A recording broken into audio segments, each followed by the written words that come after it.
Обилните врнежи од дожд во изминатите неколку денови предизвикаа сериозни поплави, одрони и проблеми во сообраќајот низ цела држава. Поплавени се домови, подроми, магацини, а уништени се и земјоделски површини. Една од покритичните точки покрај Охрид и Кичево е и Ресен. Надојдената вода предизвикала сериозни материјални штети, а ја загадила и водата за пиење. Жител на Ресен кој сакаше да остане анонимен, за телевизија 24 раскажа дека состојбата е лоша. Рече дека обилните дождови во Ресен и ресенските села зад себе оставиле голем број поплавени објекти. Состојбата во Ресен е катастрофална. Поплавени се места низ градот, но и во селата е доста поплавена. Сите жители се сноѓаат така како што знаат и умеат. Поплавени се куќи, магацини, земјоделски површини. Ова се случува по втор пат и претходно никој ништо не направи. Градоначалникот на Ресен Јован Тозиевски за телевизија 24 рече дека водата во најголемиот дел од објектите е извадена, но се уште има неколку критични точки. Во моментот имам уште неколку критични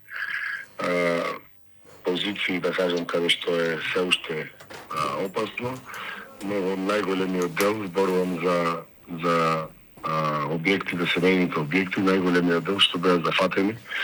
Веќе водата е исцедена, нивоата на реките се паднати, приливот од дотоците од двете планини е скоро запрен.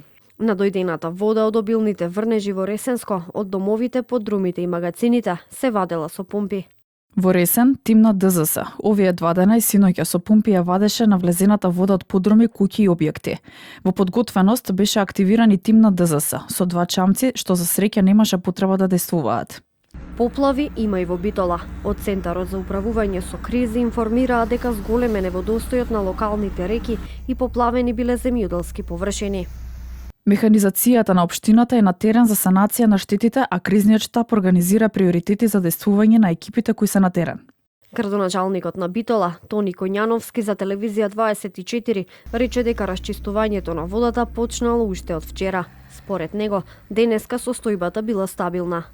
Проблем имаше во населените места, во селата околу, во Канино, во Кажани, во Ѓавато, во Жабени. Денес присуствував, бев на лице место да видам за што се работи. Значи тоа се реки кои ги собираат водите од подпелистерието и поради затревеност, односно неможност да се исечат стеблата од дрва, законска неможност да се отстранат, го попречуваат, може да се каже, водотокот во тој дел, па се излиени во околните ниви или земјени површини. Ситуацијата е потполно стабилна во моментов. Денес имавме и сончев ден кој го искористивме за санирање на тие места каде што имаше застојни води да се одглават дел од тие канали.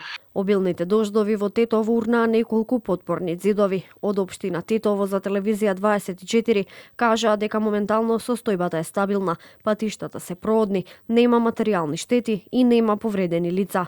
Покрај Ресен и Битола, излевање на локалните реки имало и во Гостивар, Охрид и Кичево и неколку демирхисарски села. Од УХМР велат дека и понатаму најкритични се реките Вардар, Треска, Црна река, Крива река и Пчиња. Предупредуваат за предпазливо движење покрај реките.